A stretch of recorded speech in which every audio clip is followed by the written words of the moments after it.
Alô, alô, alô, aqui para falar das novidades da semana no à la carte. E vou começar com um desses filmes classicões, O Morro dos Ventos Uivantes, a versão mais famosa com Laurence Olivier e Merle Oberon. Um livro clássico que continua sendo lido e relido, é um apogeu do romantismo, escrito por Emily Bronte. Esse filme foi dirigido por William Wyler. William Wyler foi um dos grandes cineastas da Hollywood no final dos anos 30, 40, 50, um cineasta que fazia todo tipo de filme, com muito talento, mas que não tem o nome tão cultuado como alguns outros diretores. E a gente vai começar a trazer para vocês alguns dos filmes geniais que o William Wyler fez, como esse, que teve 9 indicações para o Oscar e acabou ganhando o Oscar de melhor fotografia. Não foi fácil, é nada mais nada menos o mesmo ano de O Mágico de Oz, A Regra do Jogo. Tinha alguma coisa na água em 1939 que realmente é um dos anos mais incríveis da produção cinematográfica de todos os tempos. Esse filme foi a estreia de Laurence Olivier num papel principal no cinema. Ele era um ator já consagrado no teatro de Londres e ele aceitou trabalhar nesse filme, mas ele achava que cinema era uma coisa um pouco menor e ele trouxe para o filme uma interpretação um pouco teatral. E o William Wyler ficava pegando no pé dele e refazendo, fazia vários takes de cada plano. A Merle Oberon detestava o William Wyler, o David Niven, que tem um papel super importante no filme também. David Niven, que depois, mais velho, fazia aqueles papéis de inglês irônico. Aqui é um papel mais dramático. David Niven também não se deu bem com o William Wyler, que exigia muito. Inclusive, teve uma cena que o William Wyler queria que ele chorasse. E o David Niven falou, não vou chorar. Não vou chorar. Não vou chorar. Não, mas tá no seu contrato que você teria que chorar. Não está no meu contrato. David Niven foi buscar o contrato, trouxe o contrato e no contrato não estava escrito que ele tinha que chorar, evidentemente, imagina. E aí ele não chorou. Enfim, foi um ambiente tenso, mas resultou num filme muito potente, muito forte. Eu estava falando do Laurence Olivier e da interpretação mais teatral, que William Wyler ficava querendo que ele fizesse uma interpretação cinematográfica. Até que um dia ele chamou o Samuel Goldwyn, que era o produtor do filme, um produtor conhecido, que era muito casca-grossa, e aí ele deu um esculacho no Laurence Olivier, ameaçou demiti-lo, e aí o Laurence Olivier passou a seguir as instruções do William Wyler, e anos depois, Laurence Olivier, em entrevistas, dizia que foi uma ótima coisa que ele fez, porque ele depois se tornou um grande ator de cinema também. Aliás, aqui no à la carte, você tem Ricardo III, um dos grandes filmes, dirigido e interpretado por Laurence Olivier, entre outros. O livro originalmente se passava ali no final de 1700, a história foi passada já para os 1800, então aquele universo ainda de classes, uma certa nobreza, e aí esse amor impossível e a história prossegue. Não vou contar mais, se você ainda não leu ou não sabe a história, vai poder aproveitar esse filme muito potente, O Morro dos Ventos Uivantes.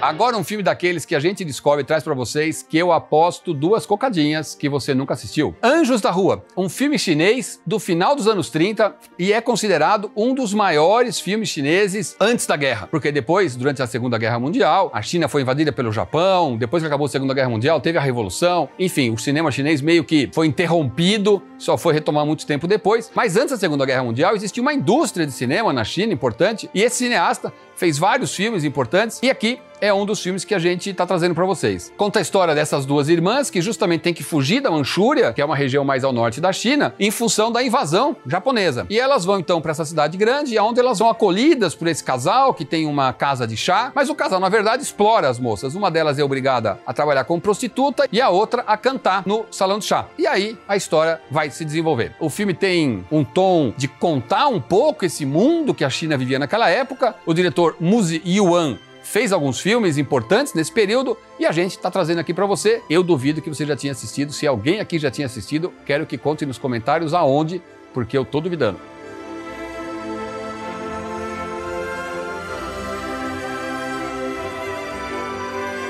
A Rifa é um filme italiano do começo dos anos 90, com ela, uma das mulheres mais lindas que o cinema mundial já nos ofereceu, Monica Bellucci. E a história aproveita muito o charme, a beleza e, claro, o talento da Monica Bellucci. Ela é esposa de um homem que morre e ela descobre que o cara, além de ter sido bastante canalha, tinha deixado muitas dívidas para ela. Ela tenta conseguir recursos, não consegue, e aí, conversando com um amigo que ela tem, ela decide fazer uma rifa. E qual é o prêmio da rifa? É ela, a Monica Bellucci. Quem ganhar a rifa poderá passar uma noite com ela. E uma curiosidade, se você conhece a Itália, se não conhece, vai poder conhecer Bari, que é uma cidade importante na região da Puglia. A Puglia é a região da Itália que fica ali no calcanhar. Então, também um lugar diferente. O filme não é de Veneza, nem de Roma, nem de Florença, Milão, cenários mais usuais do cinema italiano. Delicioso filme com essa atriz maravilhosa que é Monica Bellucci, A Rifa.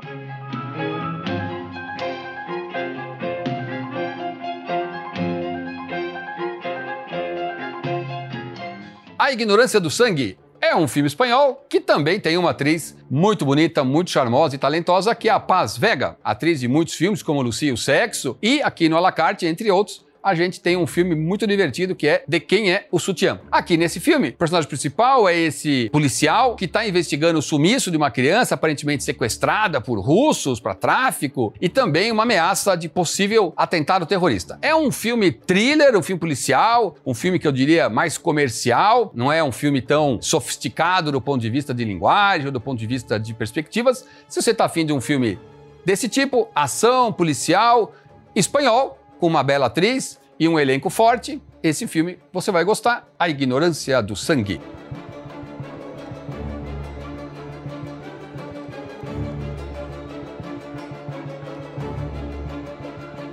É isso aí, uma programação bem diferente essa semana, tudo isso para vocês a partir de hoje aqui no nosso À la carte.